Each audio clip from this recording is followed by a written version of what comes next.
All right, we're on for the finale, the final Real Talk for season 1 of Wicked Tuna, now on YouTube. Yeah, go watch these if you haven't by now. Come on, go watch them all on YouTube, all the episodes, plus 10 of the first season episodes, all 10 of them, with these guys rewatching it and giving commentary. They've been fun, they've been funny.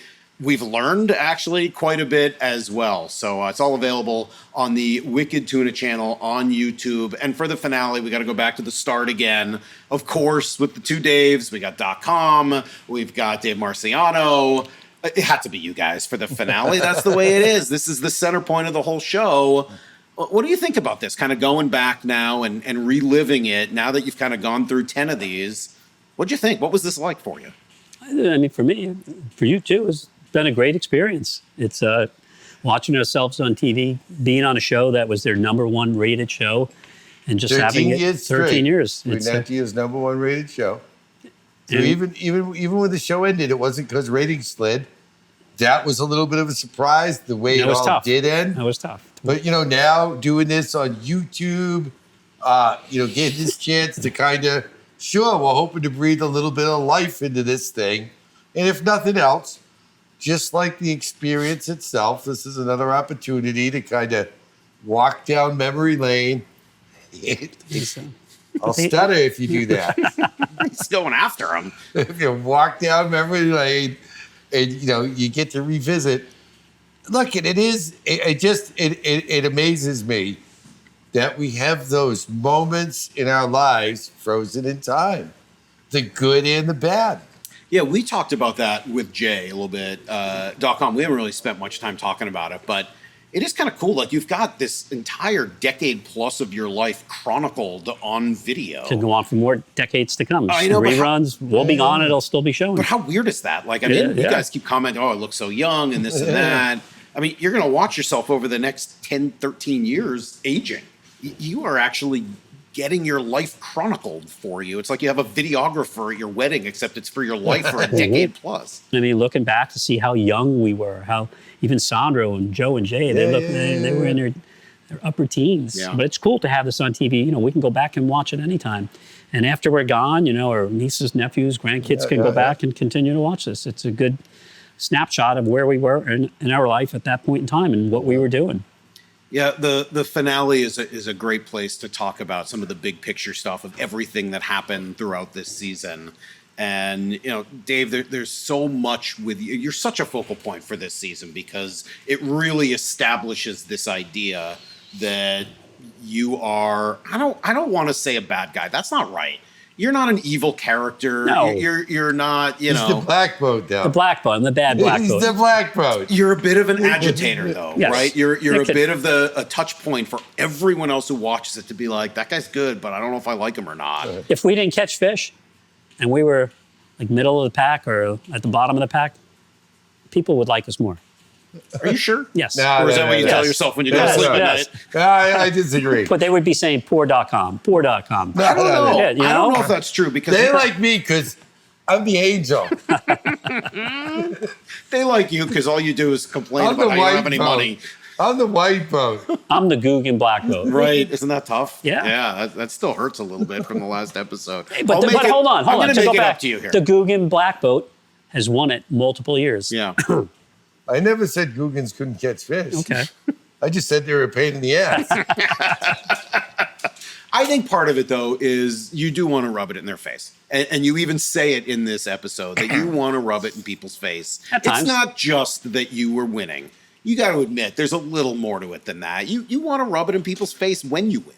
When people talk smack, yes, I want to get back at them. And my way of getting back at them is by catching fish and rubbing it in their face, call it whatever you want. There's a little Michael Jordan to it. Yeah. Right? Yeah. I don't mean to compare you to, no, his I'm not at that level, but there is an element, right? If you've watched the Jordan documentary and you see how motivated he is, right? There's the famous meme of him saying, I took that personally. You take it personally in very much the same way, and you react a lot of the same way as Jordan did. And when he took it personally, what happened? He won. Came back and won the games. Yeah. And you think you do some of the same thing. At times, yeah. Yeah, well, we do get the final standings at the end of this episode, and I'll read them out if anybody missed it.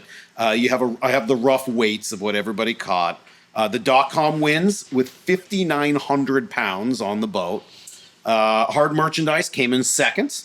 So despite the underdog story, at least you came in second. I think that's a good place for that. Look, one more fish that didn't get away. Yeah, I mean, it's we were right 4,300 pounds, so it's still 1,600 pounds difference, but Okay, you so are, two fish. You're almost, well, 4 times what the Odyssey had at just over 1,000. And then the Bounty Hunter just caught 900 pounds of fish. So you caught one fish bigger than the Bounty Hunter's entire year. And then we don't get the Christine because they were kind of in and out and just barely in the episode. They caught the 1,000-pounder as well. But 5,900 is a lot of tuna, it feels like, especially What compared to did everyone you else. do to the Christina? What? Why? Oh, it was my He fault was that he only didn't in come back. one episode and he caught a big fish like that, huh? And he disappeared. Yeah. Has there ever been an Did you investigation? disappear the Christina? Exactly. It's Has my there fault. ever been an It's always my fault. investigation? It didn't come together till you just pointed that out. Yeah. It is one of the strange things about the show. Every once in a while, a boat will just show up for an episode or so. and you're like, I guess they didn't make it. And they See ya. disappeared, They wasn't up in that interesting, or they didn't want to do it anymore. Put that in the, did he know something about Dave Carraro or Hillary Clinton? Yeah, I'm sure that's going to make the final cut. But the Christina, Kevin did not come back because fishing was slow, and we were all out there fishing every day to make a show, whether as slow as fishing was, and Kevin wasn't fishing, Yep. and that I think was he his regrets demise. that. I think so. Because, I mean, at that point, Because he of the doesn't know success it's of the going to show. go on Correct. for 13 years. And, you guys made a lot of money individually, partly because of how good you are at fishing, but also because of the show, right? Yes. People want to come to your opportunity of a lifetime. charter with you This- rather than someone else. No denying that. There's a lot of times when the fishing was so slow when this started that I didn't want to be out there. I just felt like there was no chance of success. It was just a desert. I think you felt the same way, but we knew we had to be out there because the possibility did exist, and we had to get content, whatever it may be. As boring as it may be, there's always, when you're not fishing, that's when all the drama happens. We made TV, but then the fish showed up, and the show fabricated into what it is today. Yeah. I can relate to that. I mean, I do a radio show. I got to be on the air for 4 hours every day, whether there's content or not. Like, you got to show up and you got to turn it into content because that's what people expect. So I get that. One of the nice things about this final episode is it ends happy for everybody. I think everybody catches a fish. It might be the only episode of the year where everybody catches a fish. I don't know if that's typical of the end of the season or if it's just a nice way that this worked out or if it's some of the magic of editing and No, it's the way reality it worked TV. out. But that's pretty cool. There's other seasons to come after this one. There were a lot of times where we did not catch a fish on the last day, and other boats also. You know it's the last day, just out of curiosity, Yeah, or we you kind of know. Yeah, we kind of know. You know when it's about to get shut down. We have a good idea. Okay. So the two of you guys, we've spent a lot of time on your relationship between, with each other. And it is fascinating. It really is. It's like brothers in some way, but like one brother, like they were separated at birth and one guy got to live in like a white collar, tremendously wealthy community. And this other guy, unfortunately, had to live in this poor, bedraggled, and he will never stop telling you about it. And so, yeah, it's a great relationship between the two of you. Felix and Oscar, Felix you're and Oscar, absolutely right. 100%. There's so much of that. All right, so I do feel a little bad because I felt like I was acting like a middle school bully by kind of throwing some gossip in there last week or in the last episode. And, one of you may have called the other a Guggen, and we get some of the reaction. Fair enough. You guys will have to go back and listen and watch that. But I should also say, Dave, that there was another thing that came out in an earlier episode that you should know as well. I was talking to Marciano about your relationship while Jay was here. And he did bring up that when his boat sank Oh, all right. and things were at his lowest point, you came to him and sight unseen offered him $50,000 without a contract, without a talk about how it would be paid back. You just offered him the money just because it was the right thing to do in that moment. Yep. Yeah, that's true. Yeah. He He was called me. the first one to call me. I asked him, What what do you need? Why'd you do that? I felt like he was just hearing his voice when he called me. Was it late at night, 2 o'clock in the morning, tell me what happened? Yeah. I could hear he was frantic and he didn't know what he was going to do. And I had some extra money laying around and I felt like I can help him get back on his feet. To me, that was impressive. And that's when I really knew he's not a bad guy, in spite of Like, we break his balls. I think people should know that, though. And honestly, and maybe I have a little extra sympathy for .com because I get treated some of that way on my own show. And it's part of the character that I lean into. But I get it. And when you feel like there are some things that you could do behind the scenes that don't get captured on camera. And it did not. That's never in the show. Yeah. And you probably don't really want it in the show because you have a reputation and you didn't do it for that purpose. Nope. But it is nice to know how much it means to him. Would you do that for anybody? I mean, was that just for Dave? Anybody or was that I was anybody? friends with, anybody that I feel like would have done it for me. Yeah. I've been having some financial troubles Dave. recently. Oh, gosh. You can help me out a little bit. I don't know if you got 50 grand laying around again, but I give you I get this 50 loan shark after me. I'd have done it if I could, all right? But if I didn't have the means, I didn't have the means. I just want you to know that. Okay. I can't give you what It's I all don't good. have. Just need a couple more seasons of this Wicked Tuna to get back on the air. Maybe You'd if be this good to go. YouTube thing works out. I'll give you an advance. I'll be okay. I think I'll be okay. Another thing that we've talked about over the last few episodes that you guys also have in common, and maybe not that surprisingly at this stage of life, is that you have both lost your fathers. And Dave Marciano, we get to see you with your dad. And I saw the waterworks a little bit, and I don't think that you're in any way ashamed of that. I mean, it's incredibly emotional to see him again. It's sad. It happened with Dave, too, when your father passed. It was a few years before mine, right? Was that And it also was after while the we show were filming, began? right? Were we No, I filming? think it was we were filming when it happened with my dad. Yep. Yeah. No, look, that's hard. It's real hard. That's life, right? None of us are getting out of it alive, let's face it. And we all have to go through it. Every one of us out there. You, me, Dave included. But look, it's never easy when it's your turn. You can never be ready for it. Right. Even if my dad only survived to 82 it was, but even if he made it to 95, Right. great healthy life until that time, it's still, you can't prepare for it. No. It still hurts just as much whether it was 95, 85, or 65. How proud of you was he and what you had done here with this show? He loved it. He loved it. My mom even said that he watched every episode up until he passed. Really? As a matter of fact, he had at the hospice place, he had my hat, my black hat that I wore all the time that I gave him, on the night table. And then when he passed away, I asked my mom if I could have it back. It sits right on the boat. Yeah. I hung it up right there. What did you learn most from your dad, each of you? Just life lessons, from fishing related to non-fishing related. And, I think he brought me up well. Happy to say that. Is there a saying or anything that reminds you of him? I'm sure Marciano has to have one because he's a man of many sayings. They had to come from somewhere. But is there a saying or a lesson or something that always kind of you attribute to him? God, I can't think of anything. He used to call me numbnuts all the time. He used to call me numbnuts. Whenever I did something wrong, he used to call me numbnuts. You didn't call me Guggen, All right, which was worse. Yeah. Numbnuts. Yeah. But yeah, my dad was a good guy. Good guy. Always wanted the best for us and never really gave us anything. We had to earn it.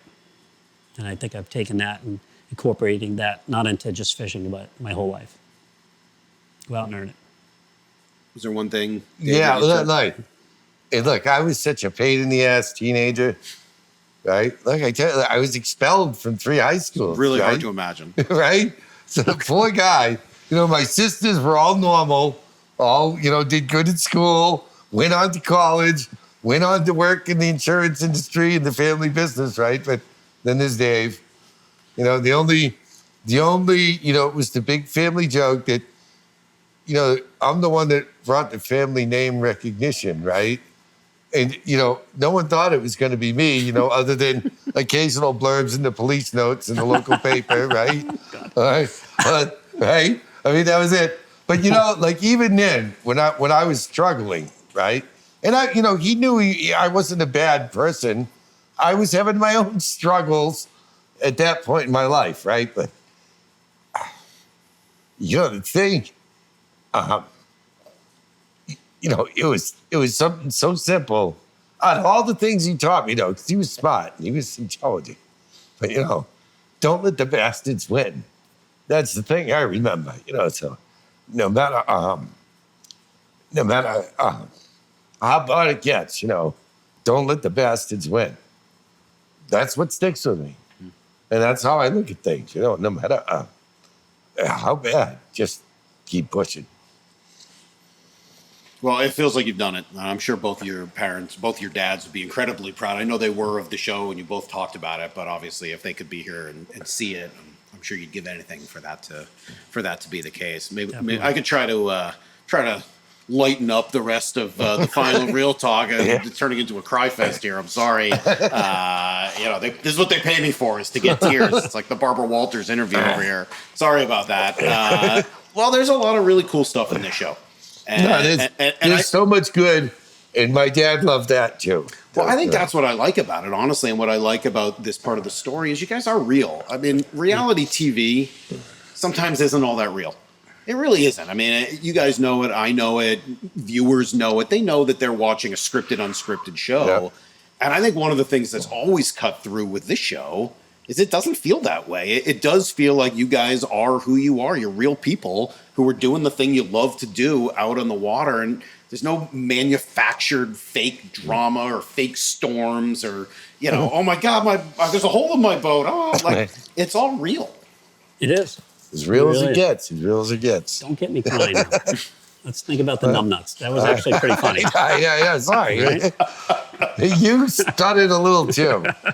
It's hard. It's hard. Again, no matter who you are, that's a hard moment in your life, right? No, I thought it was nice to see that .com kept, it's not an actual robot. I thought he was going to just pull off the skin like in the Terminator. We were going to find out he's just a cyborg under there. So it's good. He's a real human being, which is nice to know. Fishing solo is a big part of this. I'll change the subject. We'll move on. Right. Fishing solo is a big part of this episode because your buddy Ralph decides that he needs to fish solo, and he's fired Pirate, whether we agree with that decision or not. Poor Pirate's walking around. He's downtrodden. Poor Pirate. He makes him walk the gangplank. I wish he didn't load so far away. He would have fit right in with us with the poor hard merchandise. I know. I would have liked to have seen that, by the way. It's too bad nobody could have made that happen. And unfortunately, Pirate has passed in the last couple of weeks as well. But Ralph decides to go out by himself. Why didn't he just pick up another crew member?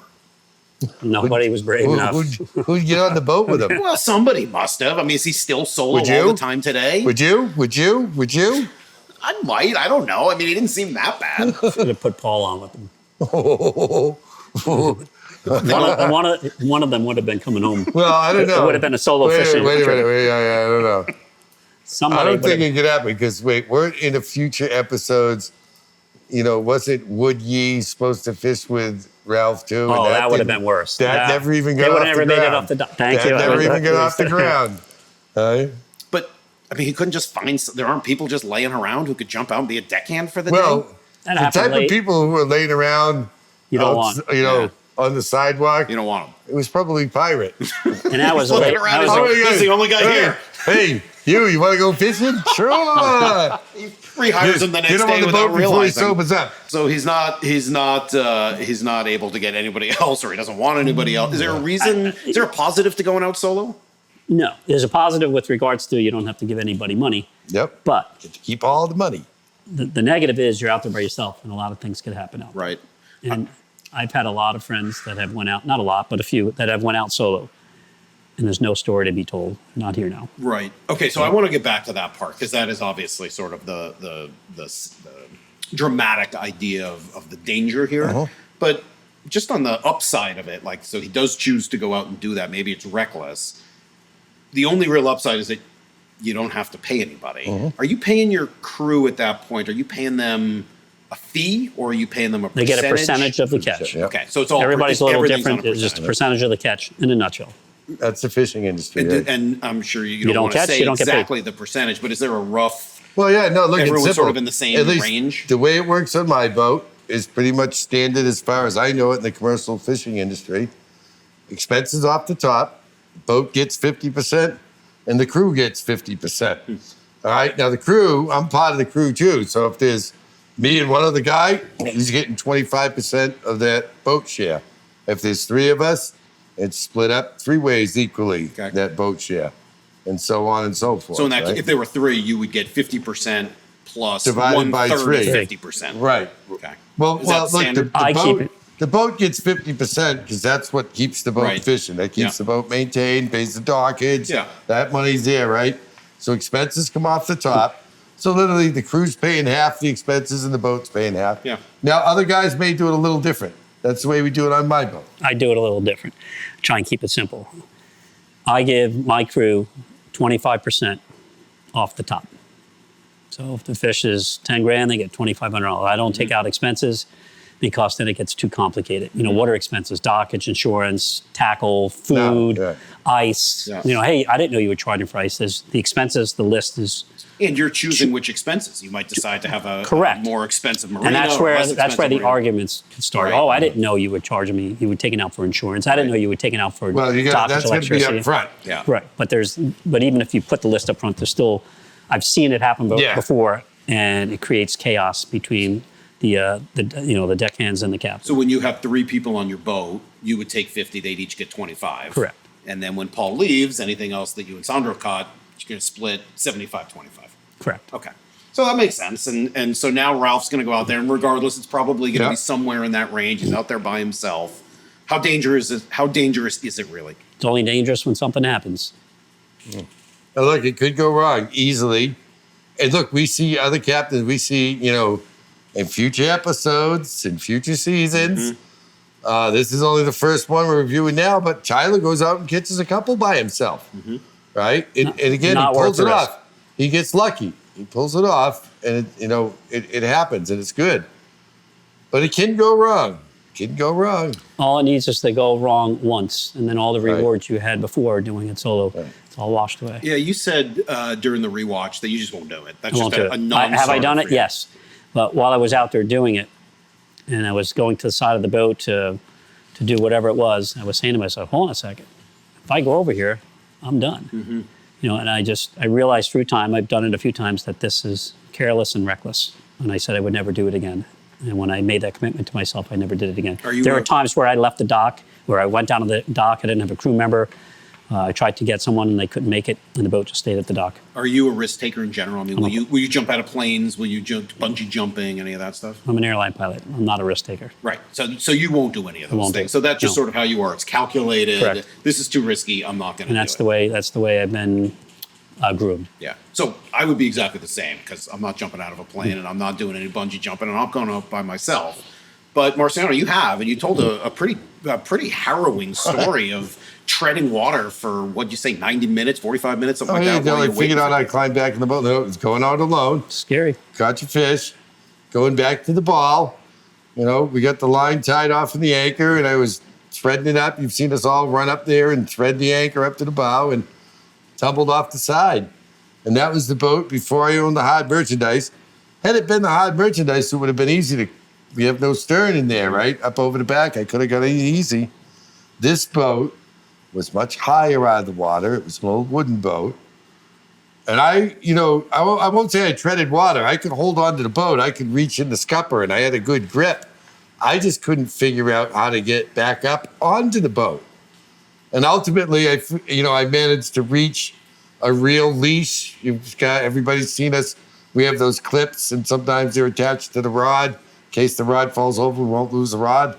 But I managed to get a hold of a real leash, get it out the scupper, and create a loop so I could get my fat ass over. For those who I was young then. What is the scupper for those who? The hole in the boat. If you see them on boats, in case water goes on deck, they have a scupper. The water washes out the little holes, usually square on boats, right down near the stern.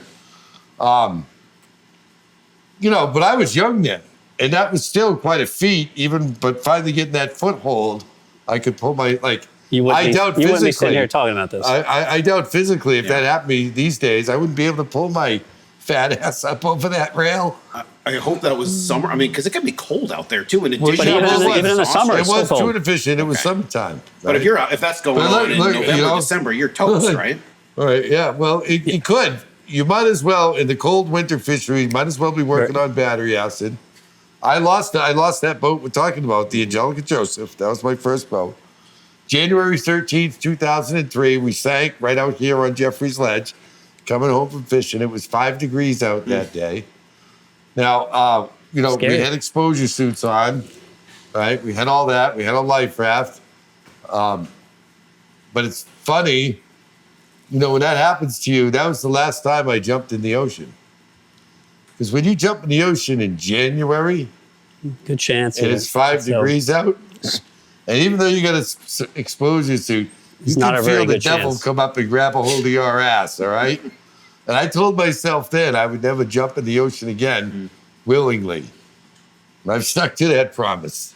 The last time you fell in. Last time I fell in. That's not voluntary jumping in. Did you fail to mention? You did fail to mention the whole time this happened, he had a cigarette in his mouth. That's amazing how he did for 45 Yes. straight Listen, minutes. I didn't say he quit smoking. Oh, gosh. Well, and plus, with all the sharks out there now, and the reason Hey, you're not chumming, it feels in like case I that would do- make it even look, worse. if I do meet the devil, I want to have that so I can stab it in his eye, right? That and the nice sharp stick, right? Isn't that where that exactly. goes, Sharp right stick in the eye? Yeah. Not to break the fourth wall here, but he does have a cameraman on board. So for all of the talk, and I know the camera guys, they're not helping you catch fish, they're staying out of the way. But if he were to go over solo, The camera guy is going to intervene. don't you think the camera guy can at least radio for help or something? I would maybe think that so. makes it a Yeah. little No, look, easier. you would think, when someone's life, I would think, They're going to put. no one's going to let Hey, somebody Jimmy, die. call the Coast Guard. No one's going to let somebody die just to get a good shot of him sinking out of Wait. sight. Think about my boat. If that happened on my boat, and I Well, was solo, maybe it's you, Dave. possible. Yeah. It's possible. Dave's out solo fishing, and the camera guy's filming the whole thing as Dave goes Put it down. down. Oh, that'd have been a very special episode of Wicked Tuna. Or after I passed you that anchor, you'd look like the kid on Master and Commander when he jumped over with a cannonball. But Ralph also caught that fish by himself. How He did. Forgetting about the danger. How hard is that? I mean, he's got to almost run back and forth. He's got to do 2 or 3 jobs. It's not an easy task. It really isn't. Everything from reeling in, fighting the fish, driving the boat, getting the harpoon ready, getting the tail rope ready, harpooning it, getting the tail rope on it, gaffing it, getting the tail rope on it, and then getting the fish in the boat. You a have to lot of work. multitask. It's a lot of work. And a lot of things could go wrong there. How about another thing we see a lot of in the last couple episodes, and you guys make mention of it, kind of more with with Paul and the amount he's yelling at the members of his own crew. But how much of communication is there of the, hey, put it in neutral, put it in reverse, go forward, go right, go left? If you're a well-oiled machine, you don't even need to talk. Everybody knows their job, from fighting the fish to driving the boat to throwing the harpoon. But over 10 to 12 hours, that's got to rotate a little bit, right? I mean, My boat, most of the time, we just sit there and everybody does their job. If we talk, it's not really about reeling, throwing a harpoon. It's just, we'll talk about other things. well, I guess I mean during a fight. During that, I mean, you said you've had 10, 12-hour fights Right. with the fish. You're not on the reel the whole time. No, we in person, switch right? off. Yeah. You can't. You'd be exhausted. But even after 10, 12 hours, a lot of times you don't see it on the show. But there's moments, for an hour where we don't say anything to one another. There's just not much to say. We're just backing down on the fish, just cranking the line when we can. He takes line when he wants. There's not much to say. Is most of that at the end, the communication of sort of, because you're trying to get for the harpoon shot, right? Right. So You might be got to line it up perfectly. correct. The angler might say, hey, sounder might say, if I'm driving to hey, just a little bump in reverse. This way you can just get that extra inch or two of line on. But you're working together in unison. It seems, at least in this episode, in the last couple episodes, as if Paul's really trying to take charge of too that much. situation. He's really yelling. But when you yell like that, it breaks it down. Everybody's in panic. Everybody's worried. It just doesn't work. It creates panic. It creates chaos. And whenever there's panic and chaos, everything breaks down. The task at hand. It's just chaotic. Is that something There's a better way to do things than yelling and screaming. you start to learn that as a captain over the years? I'm not there, so I can't really Right. see. I can only tell you what I see on TV. But I think he's gotten better. I think he's calmed down a little bit. Maybe the best thing for Ralph is to fish by himself. I mean, and jokes aside, I know we've had some fun and maybe even not fun with Ralph over the course of these 10 episodes, but maybe that is one of the best things for him. I mean, if he's a good fisherman who's hard to get along with, maybe he should fish alone. And he doesn't have to worry about pointing fingers.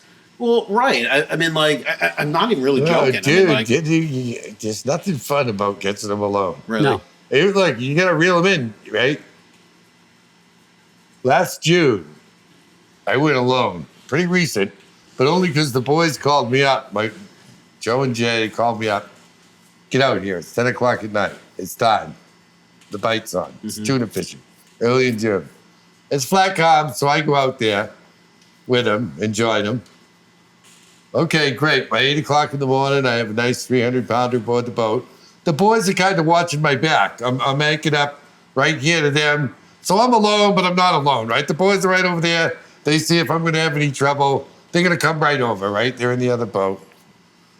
Well, the problem is that I hooked the second fish, and it's one of those crazy ones, right? You were gone. So 6.5 hours, I'm gone over the horizon, right? They had caught one and landed it, and were ready to go home with their exotic clients, right? I remember. And I call them on the radio and go, I'm done with this fish. I don't care. I'm cutting the line. I'm driving away. Didn't they come over? They drove 6.5 miles out to me. Hopped on the boat. Put Joe in the boat. The clients on the other boat thought it was great. And, my son had to come help me finish that other fish. That's a great story. Yeah, we got him. Of course we got him. But, I would have kept doing it. And again, when I was my son's age, I kind of did that. We've all done it, right? And again, normally I'm over that. But, the boys called me. I was going to be right there. They're going to be watching their dad. So it's all good. But Did you pay him? Did you pay him? Let's not get carried away here. I caught the thing. Well, you couldn't finish the job without him. He only gave him 12.5%. Yeah, jeez. He was only there for half the fight. Come on now. What did Paul prove, if anything, over these last couple episodes? Because he can catch fish. Absolutely. And in the 9th episode, you struggled to catch a fish. You do come back with another monster in this one, and we'll get to that in a moment. But what did Paul prove, either positively or negatively, either by catching fish on the bounty hunter or occasionally screwing it up on the bounty hunter, or what you were able to or not able to do without him? I mean, Paul proved he has what it takes to catch fish. I mean, you just said it. I mean, he has all the tools he needs to be successful. He was successful on my boat. He was successful on other people's boats, long before he got with me. And he was successful with Billy. However, he still has to, you still got to be that people person on the boat. When you're in that closed environment, it's tight, you're out there for multiple days together, you got to learn how to work well with others. And I think that's something that he's going to learn, and we'll see in the upcoming episodes that's what it's going to take. Every time I know somebody who gets married, whether they ask me for advice or not, I tend to jump in and say, hey, look, there's a lot of ways to stay married. But for me, the number one thing is just be a good roommate. Correct. You eliminate a lot of the fights and problems Yep. that people have. This feels like that times 1,000. Because not only, it's not just that you're coming home at the end of the day and you spend however many hours together, you go to sleep. You're spending every second together for days at a time. Mm-hmm. You got to be not just a good roommate, you got to be a good boatmate. And not everybody is that way. I mean, it's like I said, I've had mates on my boat before Sandro where it just didn't work. Some personality conflicts, but mostly on my boat is they just weren't going to be a good fit. But I mean, you've had that even with Steve. Yeah. How many times that you've let him go, he's come back, let him go again. He's stormed off, and it happens. It happens. And it happens more so on most boats. Most boats, you don't have that harmony, and it's just part of the fishing industry. Did you find that as the show went on and you guys grew in fame, especially as fishermen, that more and more people wanted to be on your boats, not just as hire you as a charter, but also like, hey, I want to be a deckhand on that boat and get famous myself. You get emails. That's all bullshit. Yeah, that's all bullshit. What do? You just ignore it all? Well, no, you try and be respectful and polite and look and say, they all give you a great story about how they want to, get it's their dream. The dream is the big word. Just show up down the dock and ask for work. Because as any boat owner in this hobby will tell you, everybody says they want to go fishing, but who actually shows up at 2:30 or 3 in the morning when the boat's got to leave? So when boat owners see you show up, and this is anybody out there who wants to get into a racket, show up down the dock and ask for work. And even when the guy says no, show up the next day and ask for work.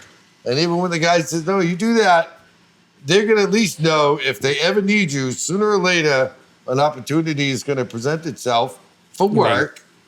Right. And they know the other guy who showed up even when they didn't need you. And those are the guys you're going to hire. Are there more positions open or more good people who could go out there and do this?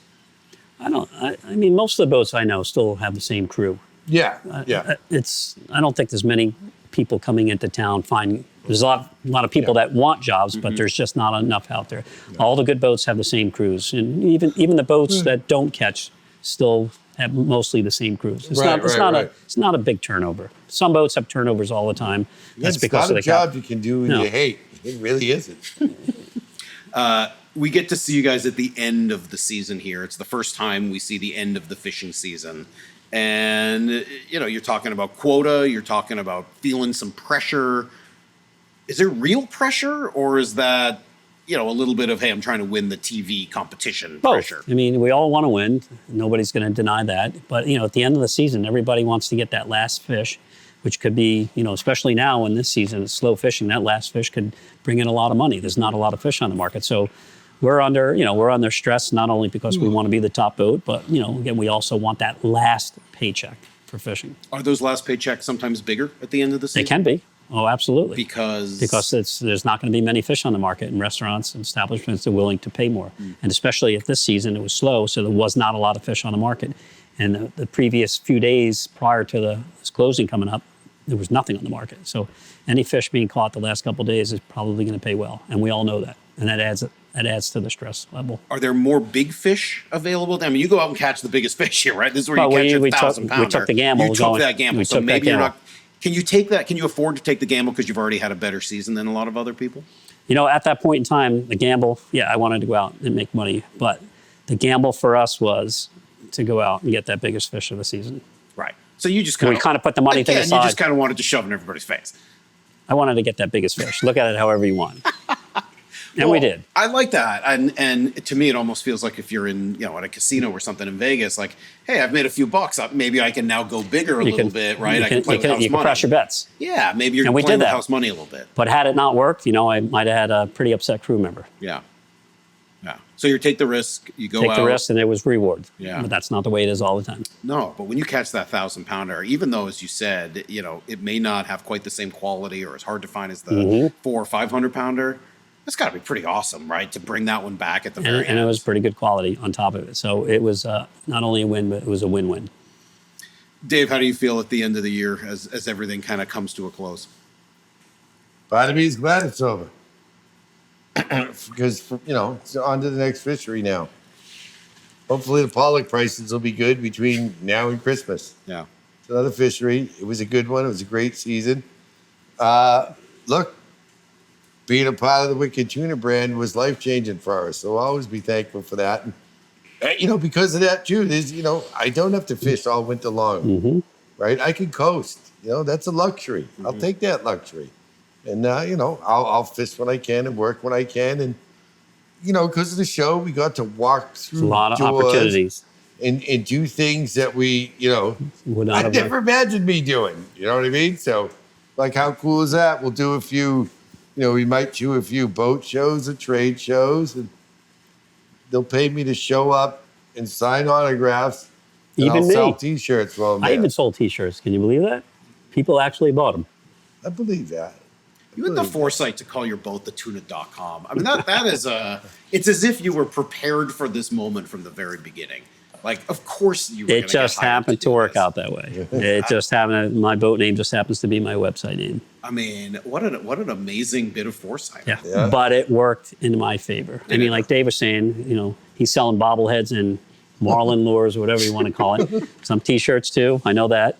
But, that drove thousands of viewers, each time it aired, and every day to my website. And, no denying, it was, like we said, we're all grateful for it. We all made some money. Yep, we booked some shots. And it drove them to my website, and my T-shirt sales were just through the roof. Final thoughts as you go back here and you've now watched all 10 of these episodes again and going back to a completely different time in your life, a different decade of your life, right? The first digit is one lower than where you're at now, maybe two. How does it feel? How does it feel to be watching this all these years? I mean, I thought it was pretty cool. I mean, I haven't watched this in 15 years, and just to see us how we were back then and how we are now, like how we look now. If you can really compare and contrast, how much we've changed. You think you're different now? I don't think I'm different as a person, but as for aging, oh, so you're saying you're still an asshole? I'm still a Googan. You're still a Googan. You think you're different now, Dave? Yeah, no, without a doubt. Look, it's taken the stress. It's definitely taken a level of stress out of my life, right? With regards to that, yes. Look, I had those meltdowns and I got wound up, right? Because there was a time when that fish on the end of the line meant everything. You know, that meant, you know, if the kids wanted a PlayStation, if the wife wanted baby formula, you know, right? The diapers came out of that, the rent, the mortgage, right? It was all on that thin line, right? That's a lot of stress for anybody. I'm not complaining. I love my job. That was just one portion of our year. We would fish year round, but it's a lot, right? So yeah, I would get a little wound up when didn't go my way. Because plus, that's my personality too, right? Let's face it. You know, like I mentioned earlier, I was tossed out of, you know, expelled from 3 high schools. I want to hear more. I want to hear more about this. It was one of those juvie, by the way. That'll come up in the book someday. Well, no, Dad was going to ship me off to military school. I believe. I'm surprised he didn't. He brought me down to North Carolina to show me the school, and I begged him for one more chance. I said, I won't up this time. Oh yeah, we just did the book too. We did the book. We'll save that for the book. The book? Yeah, we did a book. The two of you? Myself, Dave, and Paul. Oh my gosh. Is it out? It's going to be out soon. Oh my gosh. Well, we'll have to, you know, make sure people know about that once the details come. Please send me all the details. I know just to finish this off, Dave, you did win the first season of Wicked Tuna by catching the most poundage of fish. And I think Dave's got a nice award for you. What the hell? You deserve this. You worked hard. I don't know what I'm about to see here, but I wouldn't put anything past him. You worked hard, and you did catch the most fish for the season. And I've said it before. It's a beautiful bag. Among other things I might have said about you when you weren't around. But I'll give credit where credit is due. So you deserve a trophy. I don't know. There's a lot of tissue paper in this bag. Let's see what's at the bottom of it. Red bag. It smells like Lots of tissue paper. I'm smelling fuel. Uh-oh. Fuel? Oh.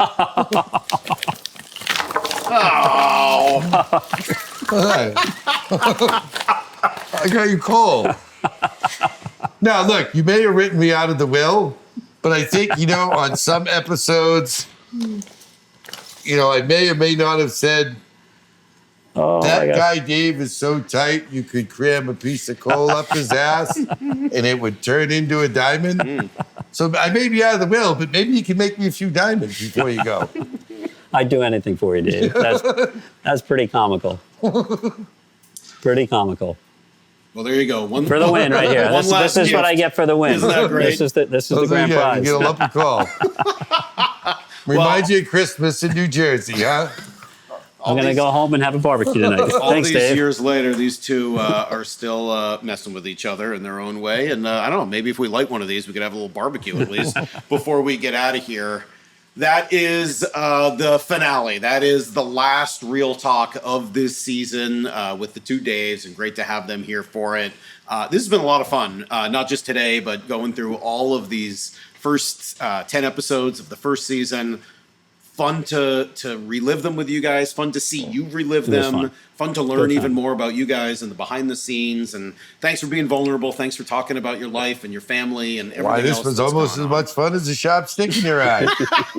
I don't know. I feel like I'm going to get in some trouble from these guys when it's all said and done. But hopefully you've enjoyed it, and hopefully you are going to YouTube and finding all of the episodes from Wicked Tuna on the Wicked Tuna channel. Watch them in the first season, do the rewatches, and hopefully we'll get some more of those done. And thank you for watching Real Talk. You can find it all on the Wicked Tuna channel on YouTube.